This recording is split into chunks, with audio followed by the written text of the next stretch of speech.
prinsip pendidikan Islam itu adalah landasan dasar yang menjadi pedoman dalam proses pendidikan berdasarkan nilai-nilai ajaran Islam.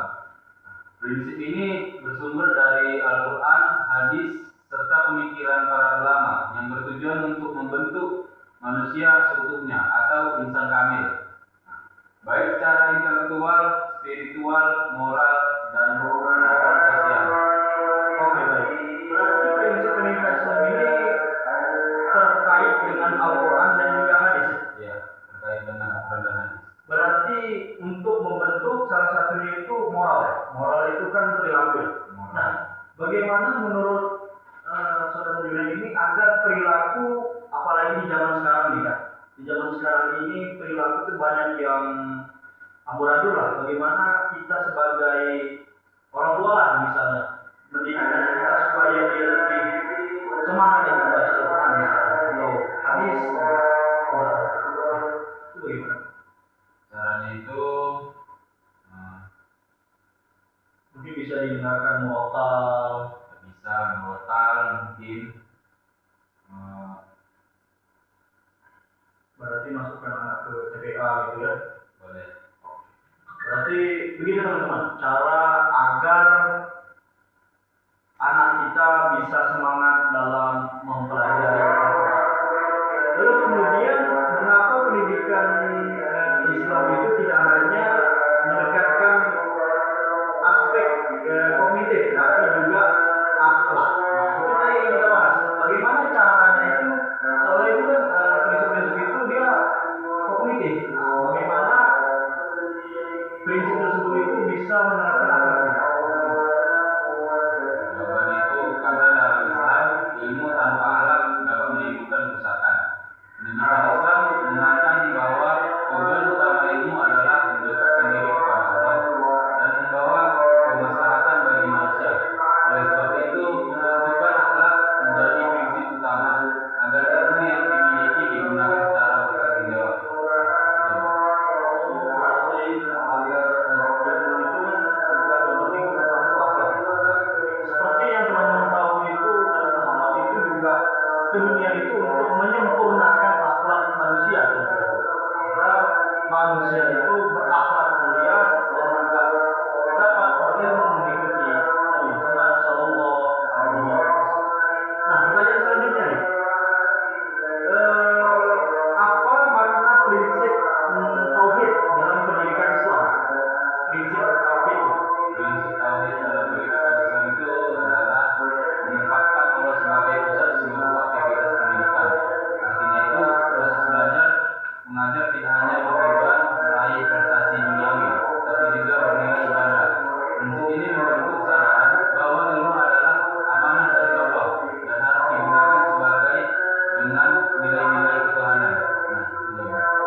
Berarti kita lebih berharap nilai ketuhanan gitu ya. Nah, setelah kita lanjut saja ke pertanyaan berikutnya nih. Bagaimana prinsip-prinsip keseimbangan? Nah, keseimbangan diterapkan dalam pendidikan Islam. Keseimbangan itu bisa diterapkan dalam pendidikan Islam itu bagaimana? Caranya itu prinsip keseimbangan mengandungkan harmoni antara aspek dunia dan akhirat, antara akal dan hati, serta antara teori dan praktik. Dalam pendidikan ini, hal ini tercermin pada pembelajaran yang mengembangkan kecerdasan intelektual sekaligus spiritual dan emosional peserta didik. Baik, bisa dipahami. Begitu teman-teman, pertanyaan-pertanyaan yang bisa dijawab dengan teori. Oleh karena itu kita juga perlu mempelajari yang namanya prinsip-prinsip dasar lebih mendalam agar kita bisa memahami. Baik, kita lanjutkan ke pertanyaan berikutnya. Apa peran guru? Nah, ini yang menarik nih. Apa peran guru dalam prinsip keteladanan? Apa nih? Uswatun hasanah. Jadi guru ini kan sebagai uswatun hasanah itu adalah menjadi contoh yang baik bagi murid-muridnya. Itu bagaimana?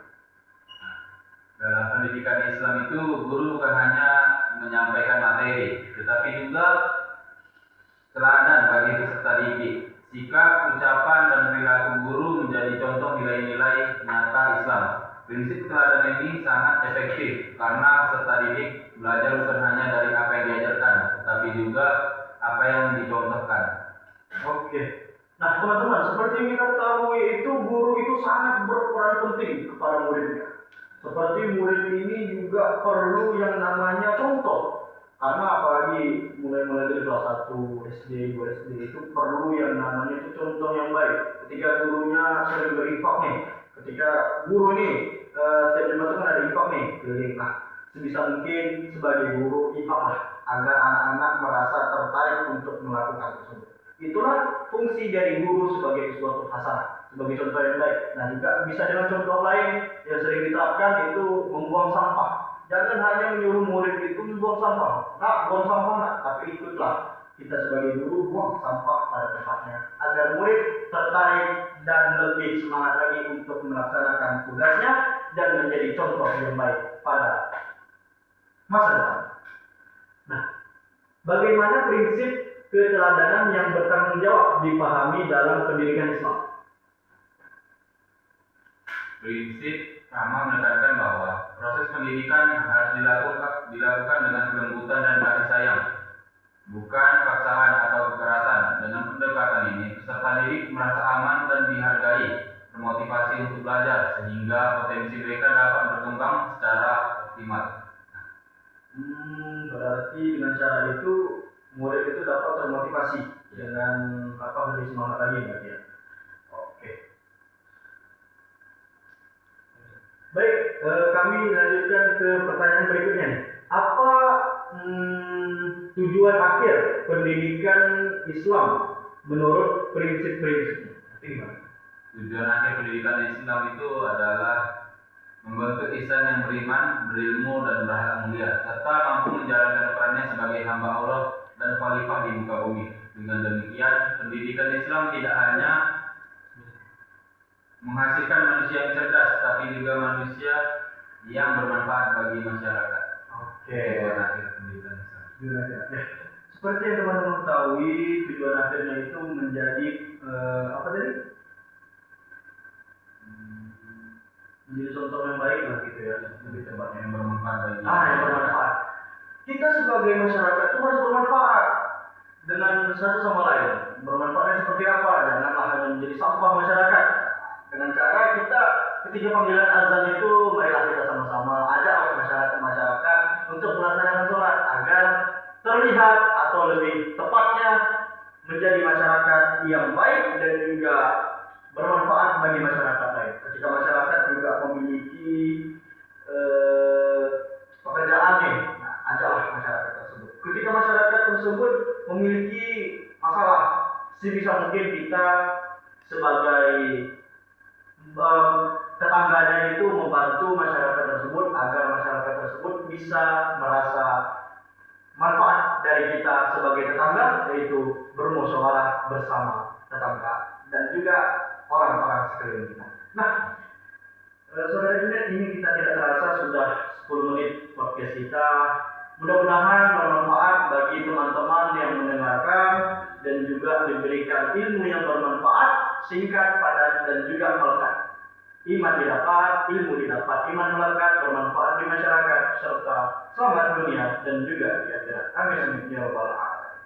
Kami akhiri sebagai podcast dengan kalimat wabillahi taufiq wal hidayah. Wassalamualaikum warahmatullahi wabarakatuh. Waalaikumsalam.